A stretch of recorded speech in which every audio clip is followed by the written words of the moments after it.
आज हमारा गणित का पहला दिन है। आज से हम शुरू से मैथ गणित के बारे में जानेंगे, उसके बेसिक कॉन्सेप्ट को जानेंगे कि कैसे हम गणित को अपने मजबूत बना सकते हैं, उसके लिए क्या क्या हमारा प्रिपेयर होना चाहिए, बेसिक सी चीज़ें। तो उसके लिए आज पहला दिन है हमारा, देखते हैं उसमें।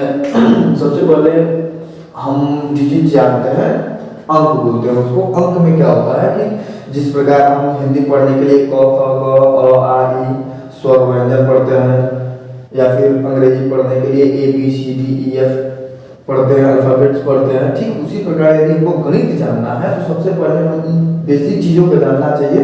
हम वन बाय वन पढ़ ले, आपको वीडियो मिलता रहेगा। तो सबसे पहले इसमें हम अंक जो होता है, जैसे कि क ख ग हमने कहा, उसमें गणित का जो होता है वो डिजिट होता है। तो डिजिट क्या होते हैं? तो डिजिट जो होते हैं 0 से लेकर 9 तक, मतलब 0 1 2 3 4 5 6 7 8 9, 0 1 2 3 4 5 6 7 8 9 10, यहाँ तक होते हैं। इसको हम डिजिट बोल देते हैं। हम चीज समझने के लिए बात कर रहे हैं, यहाँ पे होल नंबर, प्राइम नंबर वगैरह वगैरह, बाकी सब चीजें हम बाद में जानेंगे। बस इतना समझते हैं कि हम 0 से लेकर 9 तक इसको हम डिजिट मानते हैं। क्या मानते हैं? डिजिट मानते हैं, जिनसे मिलाकर हमारी संख्या बनती है। जैसे हम कोई क में स्वर व्यंजन क में आ का जोड़ते हैं तो का हो जाता है, ठीक उसी प्रकार इस डिजिट को मिलाकर हम संख्या बनाते हैं। जैसे कि यदि 1 के बाद 0 लगा दे तो 10 हो जाएगा, 1 के बाद 4 लगा दे तो 14 हो जाएगा, ठीक इसी प्रकार क्या बन जाता है? संख्या बन जाता है। तो डिजिट से हमारा क्या बनता है? संख्या बनता है। संख्या जो होते हैं 3 प्रकार के होते हैं। पहला जो होता है पॉजिटिव होता है, दूसरा निगेटिव होता है, तीसरा क्या होता है? 0 होता है, शून्य होता है। पॉजिटिव मतलब होता है धनात्मक, निगेटिव मतलब होता है ऋणात्मक, 0 मतलब होता है शून्य, ना जिसके पास ना तो प्लस हो ना तो माइनस हो, उसमें क्या बोलते हैं? शून्य बोलते हैं। धनात्मक मतलब यह होता है कि उसके पास चिन्ह जो है वह प्लस का होता है। क्या होता है? प्लस का। और ऋणात्मक मतलब होता है वह संख्या जिसके पास क्या होता है? माइनस, ऋण का चिन्ह होता है। किसका चिन्ह होता है? माइनस का। और धनात्मक मतलब किसका चिन्ह होता है? प्लस का। और 0 होता है जिसके पास ना धन होता है ना माइनस होता है। तो संख्या 3 प्रकार की होती है, धनात्मक, ऋणात्मक और शून्य। अब ये जो धनात्मक है, तो बहुत से धनी लोग होते हैं, आप जानते हैं कि वो जो धनी लोग होते हैं अपना दिखाते नहीं है कि मेरे पास इतना पैसा इतना पैसा, और जो गरीब होता है वो जाहिर सी बात है कि दिखता है उसमें। तो धनात्मक लोग का मतलब यह होता है कि धनात्मक के पास यदि चिन्ह नहीं भी है तो वह धनात्मक ही रहता है।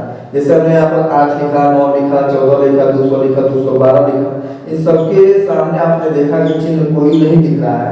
यदि किसी संख्या के सामने चिन्ह नहीं दिखता है तो इसका मतलब है कि वहां पर कुछ नहीं है, तो क्या है? धनात्मक चिन्ह है। यदि चिन्ह की बात करें तो यहाँ पर कौन सा चिन्ह है? धनात्मक चिन्ह है। और किसी संख्या के सामने यदि कोई चिन्ह दिखता है जो इस प्रकार से हो, जैसे कि यहाँ 4 और इसके आगे ऐसे हो, तो इसको हम बोलते हैं -4, मतलब इस संख्या के जो चिन्ह है वो क्या है? माइनस है, ठीक। अब यहाँ पर एक चीज हम समझ लेते हैं कि यदि किसी संख्या का हमको चिन्ह जानना है तो उसका चिन्ह क्या है, हमेशा उसके लेफ्ट में, जैसे हमने यहाँ पर 12 लिखा, 12 लिखा, इसके लेफ्ट में, लेफ्ट मतलब इधर वाला हिस्सा, यहाँ पर देखते हैं कि कोई चिन्ह है कि नहीं है। मतलब हमेशा देखिए संख्या का चिन्ह देख रहा है तो उसके लेफ्ट की तरफ देखिए, जैसे यहाँ कोई चिन्ह नहीं है तो यहाँ पर क्या हो सकता है? प्लस होता है। अभी हमने कहा कि संख्या के सामने यदि कोई चिन्ह नहीं रहता है तो क्या रहता है? प्लस रहता है, ठीक।